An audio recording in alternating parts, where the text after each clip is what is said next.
Hey, what's going on? So I just wanted to do an overview of my bicycle this morning. So this is my 2022-2023 Salsa Journeyer Apex 1. This is the 700C, so it has the 700C wheels. It has the SRAM Apex 1 drivetrain on it. I'm not going to go over too much of the specs as the bike comes from Salsa, but I'm going to go over the stuff I've done to it right now and the stuff I'm looking at doing going forward. So one of the things I did in order to kind of work from the bottom up, I put the pedals, the P&W, I forget what models these are, but these are the metal P&W pedals. Very smooth rolling bearings in them. These were on my old bike. I moved them over to this bike. It originally came with a 40 tooth chainring. I swapped it out for a 42 tooth, which is the max chainring size you can run on this bike. The bike has mounts for water bottle cages under the frame on the, I believe this is the down tube, but has there's a total of 3 right here, and I have it mounted in this one because if I went any lower it would run into this this bag I have right here. On this bag, it's actually it's attached. There's water bottle mounts here too. It mounts to 2 lower ones. The one that's about right here post with clear, and then it has a strap that goes around the frame to keep this side. There is a rigid piece in here that stabilizes it, but I just put that on there. Don't really need it, but I figured it came with it. I'll put it on there. I keep my lock sitting here. I do need to get some frame protection stuff because it's chewing up the frame pretty good. Yeah, so I need to get some frame protection stuff. And P&W dropper post, Serfas. It's a dual density. I don't know the model number, but if you look it up on Amazon, you can find it. Great seat. The Terabell tires that it came on the bike, they have about 850 miles of what do you call it? Pretty much riding on blacktop or concrete, and they're holding up just fine. On the top of the frame, there's another set of, well, kind of in here too. I'll show you this on the other side, but I keep a spare tube on my frame. Bag right here, I keep my Fuji XT1 with a 23 millimeter, I think it is, on there. This bag on the top of the frame, I keep a few tools back here.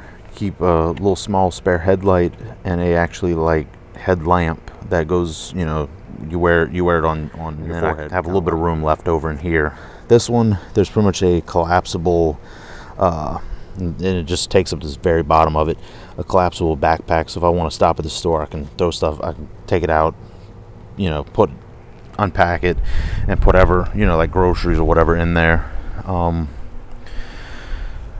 That's on the other side. I'm trying to think of stuff. Coming up here, I changed out the aluminum spacers, went with carbon fiber.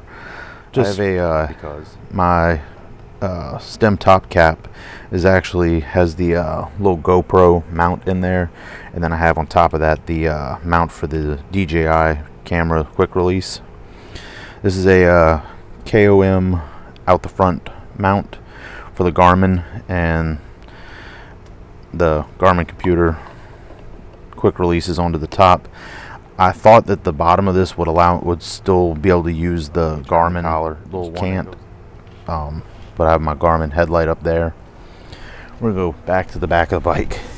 Underneath the seat on a mount I bought off of Amazon, I have a Garmin rear radar.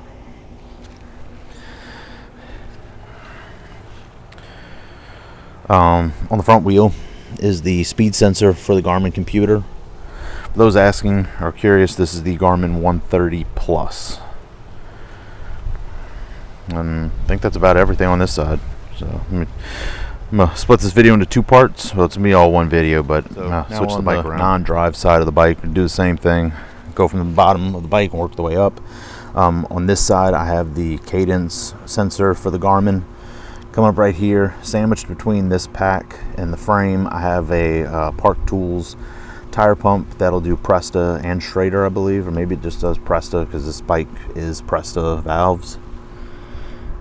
And I might have a cracked rear wheel. I hope not, but I will be looking into that in a second.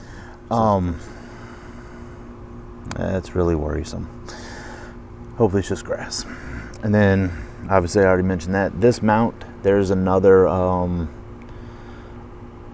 mounting point up here. I forget what they call it. There's a name for it, but basically I have it's an aluminum bracket screwed onto that mount, and then strapped onto that is my spare inner tube.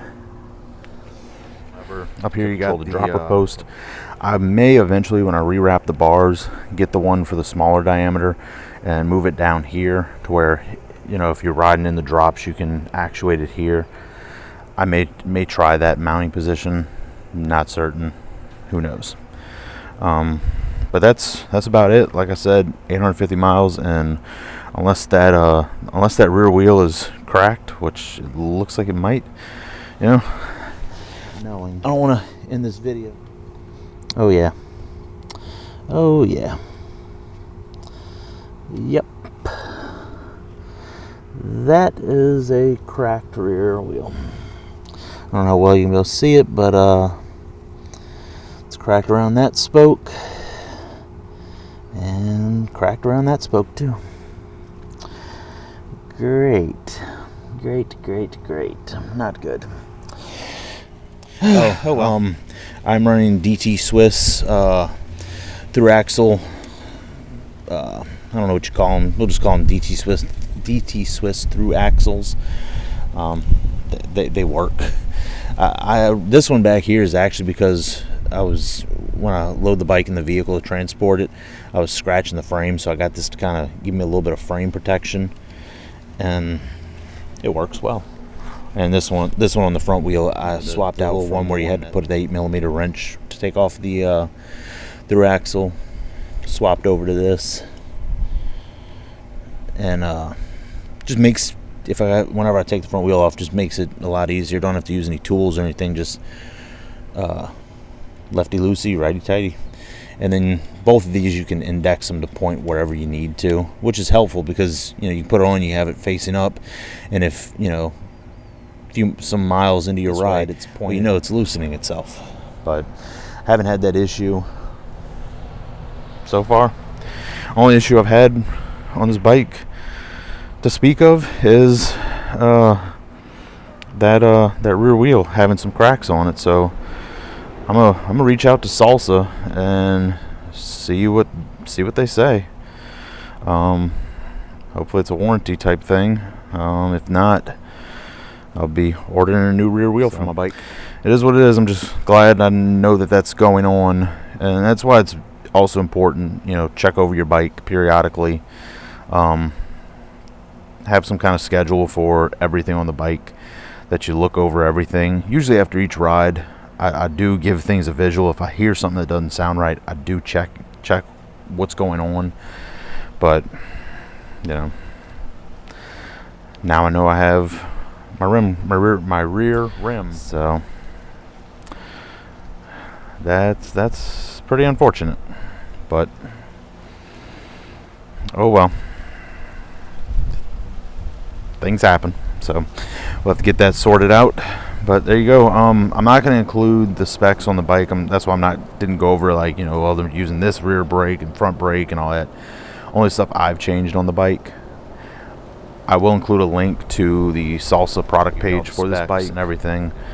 So there you go. That's the 2022-2023 Salsa Journeyer Apex 1 in 700C, and how I've set it up for the kind of riding I do. And if you've seen the videos of the riding I do. Do I have a little bit of excess of stuff, you know, carrying all the tools? Maybe so, but I'd rather have and not need than need and not have. And last night's video, there were hardly anybody out there riding. So if something would have happened, I'd have been walking the bike back home. You know, not like somebody would be stopping with, hey, I got a park multi-tool.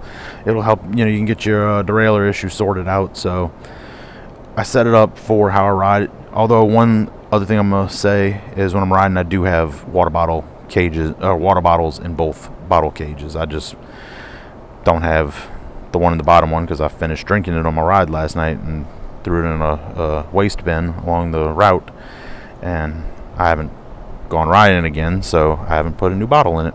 But I do ride with 2 bottles in there. So there you go. That's the bike. Any questions, comments, whatever? You know what to do with them. Have a good one.